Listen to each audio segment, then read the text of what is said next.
When most of us start learning about the trauma bond, a lot of things that didn't make sense suddenly start making sense. But then, almost always, we end up asking ourselves, but how did I get here? Usually, not always, but usually, when someone ends up in a relationship where they're trauma bonded as an adult, a lot of the feelings and the cycles are similar to things that they've experienced in early childhood. It can feel like you're stuck on the same cycle on repeat. And this is because our brains are hardwired for survival. And while survival is definitely a good thing to prioritize, emotional health and well-being seems like it should be top of the list too, because we don't want to just live a life, we want to live a good life. The problem is that our subconscious navigation system only knows where we've been. And it also knows that we've survived all of that up until now. And most of us don't really get to adulthood without experiencing some sort of traumatic event, big or small. And trauma is subjective. Two people can witness the same event, and one can walk away with PTSD and the other walk away emotionally unscathed. But let's get back to that subconscious program that is driving you. So there are some lucky unicorns out there who have not experienced a trauma up until adulthood. And the program that is driving them subconsciously is driving them towards things that are good and healthy because they have patterns of those things to model after from their history. So let's imagine that those people have a subconscious driver that looks a little bit like this. But the person behind the wheel for the rest of us is this guy. And you may feel like wherever you're going, your logical mind is kicking and screaming like, no, red flags all over the place. We've been here before, let's not go again. And you got this guy over here saying, but did you die?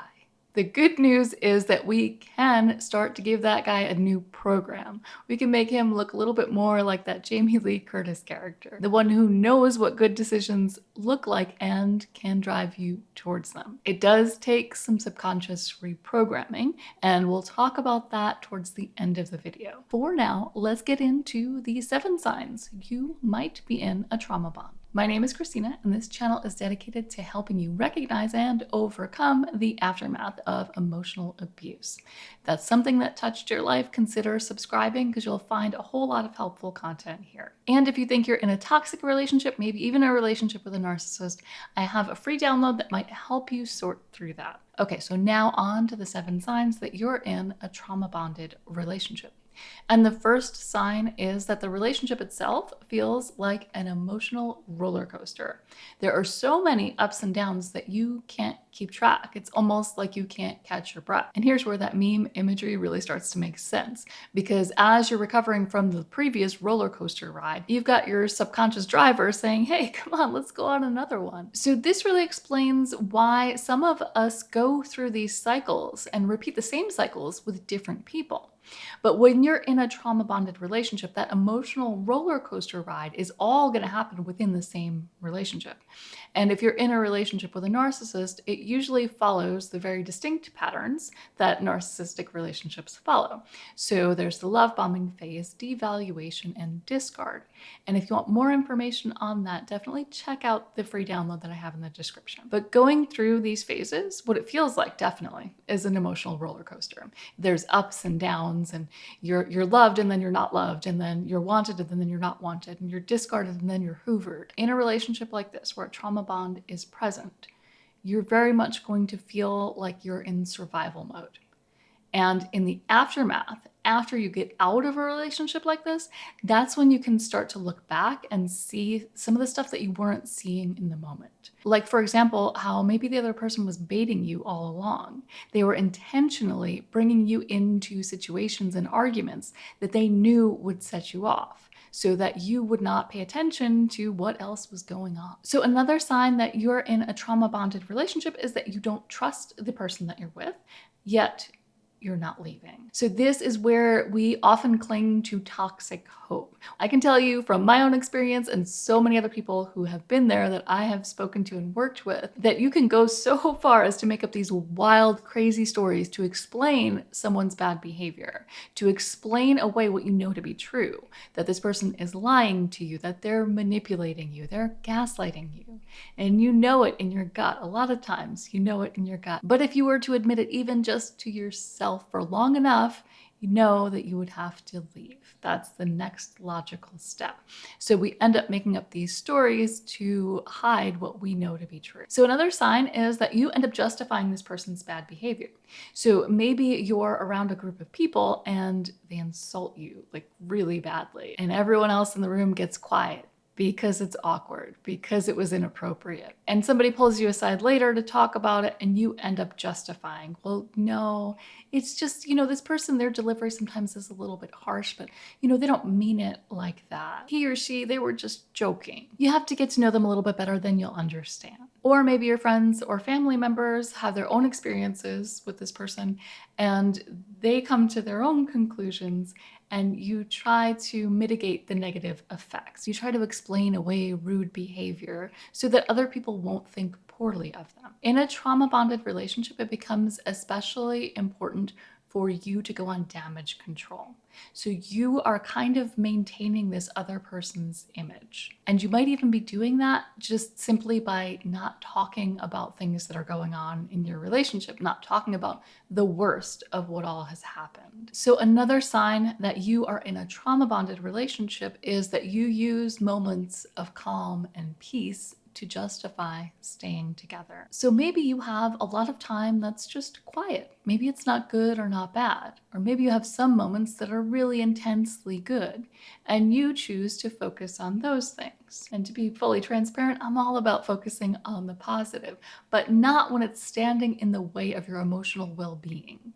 Because when you only focus on the good, and there's a lot of really bad stuff there, what you're doing is forcing yourself not to deal with the bad stuff. And that's what we call toxic positivity. There is good and bad in this world, and we have to deal with it all. And there's good and bad in relationships, and we have to deal with it all. But if the bad is hurting you bad enough that you feel like you have to pretend it doesn't exist, that's definitely a sign to dig a little bit deeper into that and see what's really going on there. So for the next sign that you're in a trauma-bonded relationship, we're gonna bring back that guy who's in the subconscious driver's seat. And that guy, he's driving you towards something familiar. It is something that you have experienced before. And I don't know that we really know all there is to know about how these things work, how we end up driven towards people who are incredibly toxic before we even really get to know them. Maybe there's just something, there's a glimmer of something that is familiar about them. There's something that attracts you to that person. And I personally believe there's no such thing as coincidence. You're being driven in that direction for a reason. It may not be a reason that you like or that you're fully on board with, but until you really start learning about these patterns and how and why we keep attracting them into our lives, it's very difficult to put the brakes on something like that. Because really you end up feeling like it's difficult to trust yourself. And the reality of it is that you can learn to trust yourself when you get a handle on your patterns, what they are, and you can start to see them playing out in real time. And you can start reprogramming those patterns with a new, healthier program that will drive you towards and attract you to things that are actually good for you. So another sign that you're in a trauma-bonded relationship is not always so easy to spot, and sometimes it is. So this sign is that your self-esteem or self-worth is tied to another person's approval of you. And if you've been in this before, you might be able to recognize the patterns within yourself and the approval-seeking behavior. You might be well aware that you're hiding parts of yourself because the other person deems those parts unlovable, unworthy, or unacceptable. Or you may not be aware of any of that. And if that's the case, I would say pay attention to how you feel when you're around this person. Pay attention to any times when you feel desperate to get their approval. Maybe you go out of your way to try to impress this person or to make sure that they're proud of you. Maybe you're even taking on interests of theirs so that they might feel more bonded to you and connected to you. But if you've been in a relationship where you've gone through the cycles of abuse, love bombing, devaluation, discard, when you get to the devaluation stage, and especially the discard, this is when it becomes really obvious that your self-worth, at least part of it, is somehow tied into this person and this relationship. And I describe this feeling kind of like an open loop. Like there's a hole, there's a big gap missing out of this loop. It wants to close, but it can't. And that's what it feels like. It feels like when that person separates from you, when that person discards you, it feels like something's not right. And it's more than just a typical breakup. This is why people who were in trauma bonded relationships, in relationships that everyone can look at and see, wow, that was really toxic. This is why people end up going back to those partners who were abusive to them. Because with the trauma bond, your brain becomes wired to seek this person's approval, to be in this person's presence, because your self-worth, your self-esteem gets tied to that person and to their approval. And this happens as a result of intermittent reinforcement. So sometimes they love you, sometimes they hate you. Sometimes they're nice, sometimes they're really awful and do things that you wouldn't imagine anyone doing to you. Never mind someone who loves you. And usually this happens in one of two scenarios. Either it will happen gradually, so gradually that you might not notice it happening, or it will happen very quickly when you're in a situation where it's not easy to leave. So you may experience something that is emotionally traumatic to you and you can't leave yet. You at least have to stay for some length of time, right? It's not going to be easy to just walk out the door. But before you get to the point where you're actually ready to walk out the door, this person has you convinced that they didn't mean all of that stuff and they actually do love you and everything is going to be just fine. And then it happens again and again. So another sign that you're in a trauma bonded relationship is that you're neglecting your needs and putting the other person's needs first. And this can also happen when somebody has a habit of people pleasing. So if you just happen to be someone who always does that, it's not necessarily a sign that you're in a trauma bonded relationship. But I would say if you're doing that, definitely look at the other signs, because someone who's prone to people pleasing is unfortunately likely to end up with someone who is highly narcissistic and emotionally abusive. But if you feel like you always have to walk on eggshells, and regardless of whether the other person has hurt you, you have to worry about their feelings first, there may be a trauma bond at play here. All right, so now back to that subconscious driver. All right, clearly there's not some little person behind the wheel in your head, but it can definitely feel that way. And we are drawn to what is familiar to us because that guy is right. It didn't kill us. We are still here. We did survive it.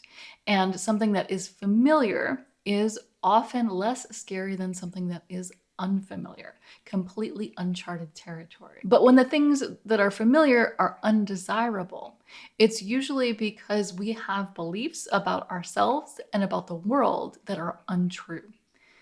And these could be beliefs like, I am not worthy of love, or everyone is out to get me, or romantic love does not exist. So the first step to turning those things around is to figure out what they are and turn them around into things that you believe to be true.